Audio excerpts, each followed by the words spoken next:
Chilli powder అన్ని రకాల వంటలకు పచ్చళ్లకు సరైన chilli powder. No colour no chemicals.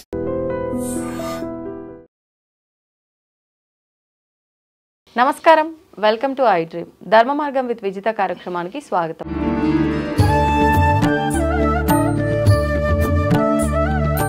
నమస్కారం అండి. నమస్కారం. గురుగారు, ఆషాఢ మాసం ప్రారంభం అవగానే మనకు మొదటి రోజు నుంచి అంటే జూన్ 25 అన్నారు కదా, జూన్ 25 నుంచి జూలై 6వ తారీఖు వరకు వారాహి నవరాత్రులు అని చెప్పి అంటున్నారు. నిజంగా ఎప్పటి నుంచి ఎప్పటి వరకు వారాహి నవరాత్రులు? వీటిని గుప్త నవరాత్రులు అంటారు. అంటే ఇది గుప్తంగా ఉంచాల్సింది అని అంటే ఏ రకంగా గుప్తంగా ఉంచాలి? ఈ ఆరాధన అందరూ చేయడానికి పనికిరాదు అంటున్నారు. అసలు ఎవరు చేయాలి ఈ ఆరాధన? శ్రీ గురుభ్యో నమః. శ్రీ మహాగణాధిపతయ నమః. శ్రీ మహాసరస్వత్యై నమః. హరి ఓం శ్రీమాత్రే నమః. ముఖ్యంగా వారాహి నవరాత్రులు మనకు ఈ యొక్క మాసంలో వచ్చేటప్పుడు 26వ తారీఖు నుంచి జూలై 4వ తారీఖు వరకే నవరాత్రులు. 26 నుంచి జూలై 4 వరకు. ఎందుకు అనగా మనకు యాక్చువల్ సప్తమాతృకలు 7 కదండి, మరి 8 ఏంటి 9 ఏంటి ఇక్కడ నవరాత్రులు అని అంటున్నాం కదా అని మీ యొక్క సందేహం కూడా ఉండొచ్చు. అవును, మనకు దేవి ఖడ్గమాల్లో మాత్రం అష్టమాతృక సప్తమాతృకలుగా పేర్లు కొన్ని ఉన్నాయి, కొన్ని మనం చెప్పుకునే విధానంగా కొన్ని ఉన్నాయి. అయితే అష్టమాతృక కొంతమంది మతాచార ప్రకారం, మతాలంటే కొంతమంది అవలంబించేటువంటి నవరాత్రి క్రమం చూస్తే కనుక 8 రోజులు చేసేవాడు కొంతమంది ఉన్నారు. 9 రోజు అమ్మవారిని మామూలుగా పూజ చేసి పూర్ణావతి చేస్తారు. 8 రోజులు మాత్రం రాత్రులన్నీ పూజ చేస్తారు. నవరాత్రులు వాళ్ళు చేసే క్రమం ఏదైతే ఉంటుందో అది అంటే రాత్రిపూట పూజలు. అవునమ్మా, ఇది రాత్రిపూటే చేయాలి. ఎందుకంటే ఈ రాత్రి పూజలో ఉన్నటువంటి విషయం ఏంటి అంటే శక్తి ఆరాధన ఎప్పుడు కూడా రాత్రిపూటనే బాగా మనకు ఫలిస్తాయి. కారణం ఏంటంటే రాత్రిపూట చేయటంలో అంటే మీరు ఇందాకే చెప్పాను, దక్షిణాయన పుణ్యకాలం వచ్చేది కూడా ఇదే సమయం ఆషాఢ మాసంలోనే. అంటే వాళ్ళకి దేవతలకి గోధూళికా సమయం అని. గోధూళిక అంటే చాలా ఉత్తమమైంది. గోధూళి ముట్టుకుంటేనే సకల గ్రహ పాపాలు తొలగిపోతాయన్నారు. అటువంటి సుముహూర్త సమయంలో మనం దేవతారాధన వారాహి నవరాత్రులు చేస్తున్నాం. అంటే మన సమయాన్ని మనం ఉదాహరణ తీసుకుంటే సాయంత్రం వాళ్ళకి దేవతలకి మనకి ఏ సమయం అవుతుందంటే వాళ్ళకేమో గోధూళికా సమయం అవుతుంది, మనకు సాయంత్రం 4 ఏదైతే అనుకుంటుంటామో నిత్యం నడుస్తున్న టైం ప్రకారం చూస్తే 5 గంటల సమయం అనుకోండి. 5 నుంచి 7 మధ్యలో మనం పూజ చేస్తున్నట్టుగా. ఓకే, అట్లా వాళ్ళ యొక్క ఆరాధన క్రమంలో మనం చేస్తున్నాం. అలా చేయడం వారాహి నవరాత్రులు ప్రత్యేకంగా విష్ణుమూర్తి యొక్క వారాహి అంటే వరాహ స్వరూపం నుంచి వచ్చినటువంటి అమ్మవారే వారాహీదేవి. అంటే విష్ణుమూర్తి స్వరూపంగానే విష్ణుమూర్తికి వచ్చేదే వైష్ణవీదేవి. అంటే ఇక్కడ ఏంటంటే శక్తి స్వరూపాలు ప్రధానంగా తీసుకోవాలి. అంటే మనకు లలితోపాఖ్యానం కానీ బ్రహ్మాండ పురాణం కానీ మత్స్యపురాణం తీసుకున్నట్లయితే, మత్స్యపురాణం మీరు ఉన్నారో లేదో, మత్స్యపురాణంలో శివుడు నిర్దేశించేటువంటి 189 శక్తుల్లో ఆ శక్తులను ఉద్భవించిందే ఈ శక్తి పరమాత్మ స్వరూపం. ఇవన్నీ కూడా అవే ఆ శక్తులే. అంటే శక్తి స్వరూపాలని ప్రపంచమంతా ఏర్పాటు చేసి సృష్టిని రచింపజేయమని చెప్పన్నారు శివుడు. ఆ విధంగా సృష్టించిన క్రమంలోనే వచ్చినటువంటి అమ్మవారే వారాహి దేవి కూడా. అలా మనం మత్స్యపురాణం తీసుకున్నట్లయితే ఆ విధంగా ఉంది. బ్రహ్మాండ పురాణంలో బండాసురాది రాక్షసాదులు చంపడానికి అమ్మవారు అనేకమైన దేవతాశక్తిని తీసుకొని పోరాడిందని చెప్పి, అది ఇంద్రుడి నుంచి ఐంద్రి అని, మళ్ళీ చాముండీదేవి అని, తర్వాత కుమారస్వామి నుంచి కౌమారి అని, బ్రహ్మ నుంచి బ్రాహ్మి అని, విష్ణుమూర్తి వైష్ణవి అని, రుద్రుడి నుంచి మాహేంద్రి అని, మహేశ్వరుడి నుంచి, అట్లా నారసింహం నుంచి నారసింహి అని, మళ్ళీ వరాస్వామి నుంచి వారాహి అని, ఇలా మనకు అష్టమాతృక సప్తమాతృక స్వరూపాలు ఇది మనకు శ్రీశైలంలో కనబడుతుంది. విగ్రహాలు మీకు శ్రీశైలంలో సప్తమాతృక స్వరూపాలు కనబడతాయి. దేవాలయంలో అమ్మవారి గుడి పైన ఉంటే కనుక భ్రవరాంబిక అమ్మవారి గుడికి వెళ్తే అక్కడ సప్తమాతృకా దేవతలు చిన్నగా ఒక పట్టణంలాగా ఇంత ఉంటుంది, కొండకు రాసి ఉంటాయి. మీరు శ్రీశైలం వెళ్తే కనుక అక్కడ అన్ని చిన్న చిన్న ప్రతిమల్లాగా ఉంటాయి, గోడకే ఉంటాయి అవి. అయితే ఈ సప్తమాతృకలు ఏంటండి, ఒక్కొక్కటి ఏంటి అంటే ఇప్పుడు బ్రాహ్మి మొదటి రోజు బ్రాహ్మి యొక్క ఆరాధన చేయటం వల్ల బ్రహ్మజ్ఞానం వస్తుంది అని. మాహేశ్వరి అంటే మనకు ఉండేటువంటిది ఏదైనా కూడా బాధలు ఉంటా, మన ఇంట్లో ఉండేటువంటి బాధలు ఏవైతే ఉంటే శక్తి స్వరూపాన్ని ఇచ్చేది మాహేశ్వరి దేవి. అలా మన ఇంట్లో ఉండేటువంటి ఈతి బాధలు కానీ ఏమైనా నెగిటివ్ ఎనర్జీ కానీ మాహేశ్వరి అంటే రుద్రస్వరూపం కాబట్టి మాహేశ్వరి. తర్వాత కౌమారి కుమారస్వామి నుంచి జ్ఞానం వస్తుంది మనకి, జ్ఞానము అలానే శక్తి, తర్వాత భూ సంబంధమైన విషయాలకు సంబంధించి కానీ అటువంటివన్నీ కూడా అనుకూలమవుతాయి కౌమారి అని. తర్వాత వైష్ణవి ఏంటంటే విష్ణుమూర్తి. కొంతమంది ఒక ఏజ్ వచ్చిన తర్వాత మోక్షం కోరుతుంటారు, కొంతమంది చిన్నప్పటి నుంచే భక్తి భావంలో ఉంటూ ఉంటారు. వైష్ణవి అంటే చిన్నపిల్లల నుంచి భక్తి భావన వచ్చేటువంటిది వైష్ణవిదేవి. అందుకని చిన్నపిల్లల్ని వైష్ణవి స్వరూపంగా చూడమంటారు, అంటే బాలాత్రిపుర సుందరి స్వరూపంలో ఉంటారు వాళ్ళు. అందుకని చిన్నపిల్లల స్వరూపాన్ని విష్ణుమూర్తి స్వరూపాలు.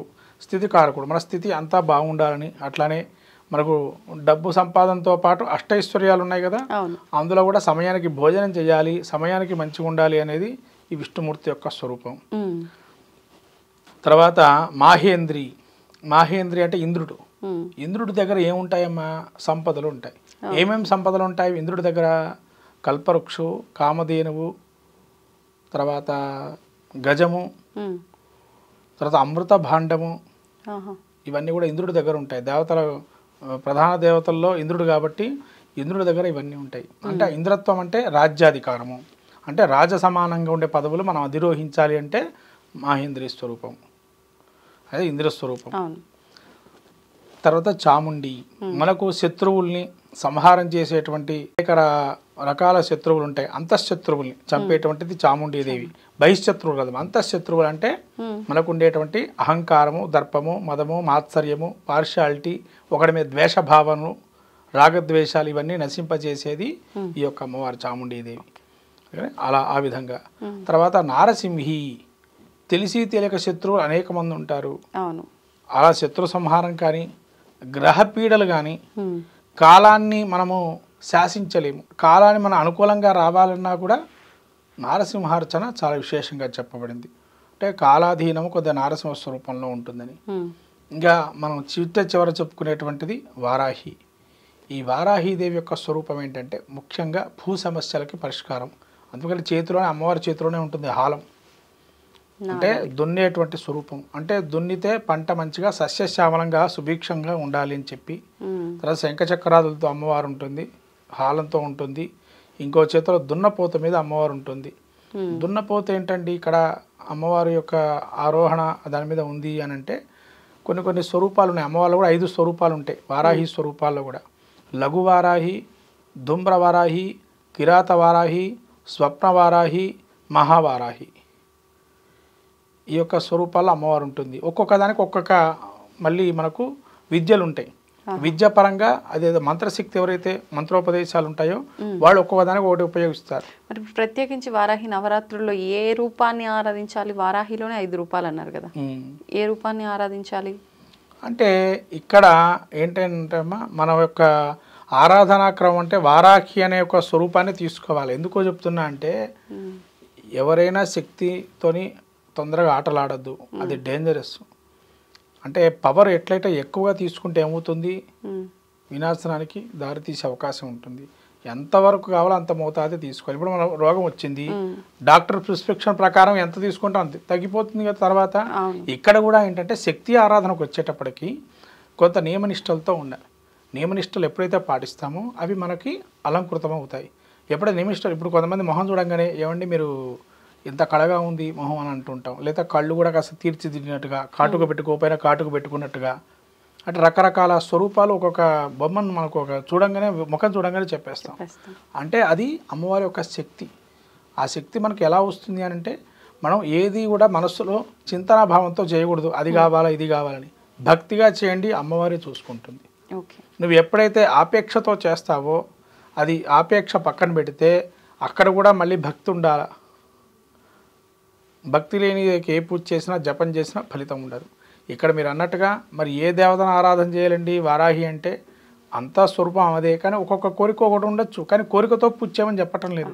మీ ఇష్టం, మీ మనస్సంకల్పం. ఆ రోజు ఏ అమ్మవారిని పూజ చేయాలనుకుంటే ఆ అమ్మవారిని పూజ చేసుకోండి. ఇప్పుడు లఘువారాహి ఉంది, లఘువారాహి అంటే ఏంటంటే చిన్నదైనటువంటిది, స్టార్టింగ్లో ఉంటుంది అమ్మవారి యొక్క స్వరూపం, చిన్న మంత్రం కూడా చిన్నగా ఉంటుంది. తర్వాత మనకు లలితా సహస్రనామం వస్తే లలితా సహస్రనామ పారాయణం కూడా చేసుకోవచ్చు. అది రాత్రి వేళ శుభ్రంగా హాయిగా సంకల్పం చేసుకొని అమ్మవారి అర్చన ఆ విధంగా చేసుకోవచ్చు. ముఖ్యంగా అమ్మవారికి ఇష్టమైనది ఏంటంటే ధూపం వేయటం నేర్చుకోవాలి. ధూపం చాలా ఇంపార్టెంట్. శక్తి దేవతల్లో ఈ రహస్య శక్తుల్లో ఎంత ధూపం వేస్తే అంత మనకు అనుగ్రహం కలుగుతుంది. కాబట్టి ఎవరైనా కూడా సింపుల్గా చేసేటువంటి కార్యక్రమం ఏంటి ఈ నవరాత్రుల్లో అంటే ధూపం ఎట్టి పరిస్థితుల్లో మర్చిపోవద్దు. సాయంత్రం పూట అమ్మవారి పూజలో ధూపం కంపల్సరీ ఉండాలి. మాకు శక్తి లేదండి, మేమేమీ నైవేద్యాలు వండి పెట్టలేమో, మా వల్ల కాదు అనుకున్న వారు దానిమ్మ పండు నైవేద్యం పెట్టండి. దానిమ్మ పండు ధూపం ఈ రెండు అమ్మవారి దగ్గర ఉంటే మీరు సింపుల్గా మంత్రాలు ఏ వస్తో వాటితో చేసుకోవచ్చు. లేదా లలితా సహస్రం చేసుకోవచ్చు. అష్టోత్తరమే చేయండి. వారాహి అష్టోత్తరం కొడితే ఇవాళ రోజుల్లో గూగుల్లో పెడితే అనేక రకాల స్తోత్ర నిధి అని రకరకాలు ఉన్నాయి. దానిలో అక్షరాలు తప్పులు పోకుండా మీరు చదువుకున్నట్లయితే చదువుకోండి. అయితే యూట్యూబ్లో మీకు ఏమన్నా అవకాశం ఉంటే యూట్యూబ్లో వచ్చేటువంటి వీడియోకి అనుగుణంగా ఏదన్నా నామస్మరణ జరుగుతుందా ఆ స్మరణ చేస్తూ మీకు ఓం వారాహ్యే నమః, ఓం శ్రీమాత్రే నమః అని అనుకోవచ్చు. ఇంకా మీకు మంత్రం శ్లోకం కూడా వచ్చంటే లలితా సహస్రనామంలో విశుక్ర ప్రాణహరణ వారాహి వినిందితాయ నమః, లేదా కిరిచక్రారుడ దండనాథ పురస్కృతాయ నమః అనే నామాన్ని చెప్పుకోవచ్చు. లేదా మహావారాహ్యే నమః సింపుల్గా చెప్పుకున్నా కూడా అమ్మవారి అనుగ్రహం కలుగుతుంది. భూ సమస్యలు ఏమైనా ఉన్నా కూడా ప్రత్యేకంగా వాళ్ళు చేసుకుంటే చాలా విశేషంగా ఉంటుంది. వడపప్పు పానకము, దానిమ్మ పండు, కొబ్బరి చిప్ప నైవేద్యంగా పెట్టచ్చు. శక్తి ఉన్నవారైతే గుడపాయసము, దద్దోజనము, పులిహార, ఇంకా కట్టె పొంగలి ఇవన్నీ కూడా పెట్టచ్చు. అమ్మవారికి ఇష్టమైనటువంటివి ఇవన్నీ కూడా పెట్టి నైవేద్యం పెట్టి ఆహారంగా తీసుకోవచ్చు. ఇది ఒక్క పూటనే రాత్రే చెయ్యాలి, పగలంతా ఉపవాసం ఉండాలి. అంతేగాని 9 రోజులు ఉపవాసం ఉండాలి. ఇలా చేయటం వల్ల అమ్మవారి అనుగ్రహం కలుగుతుంది. ఖచ్చితంగా ఉపవాసం లేని వాళ్ళు, చేయలేని వాళ్ళు ఇంకా నమస్కారంతో పెట్టండి, లేదా దానిమ్మ పండు పెట్టి నమస్కారం చేయండి. అంతే, ధూపం వేసి. ధన్యవాదాలు. నమస్కారం. తవ్వండి, తవ్వుతూనే శివలింగం. సరే దాన్ని అట్లా కప్పేసేయండి, చూపించదండి. Krishna is there. మూర్తి పూజ కాదు, సాక్షాత్ బ్రజేంద్ర నందన భగవాన్ ఉన్నారు మూర్తిలో. ఏమీ ఆశించకుండా ఆరాధించే వాళ్ళు కూడా ఉన్నారా ప్రభుజీ? నిజమైన భక్తి అంటే మనకు తెలియదు కాబట్టి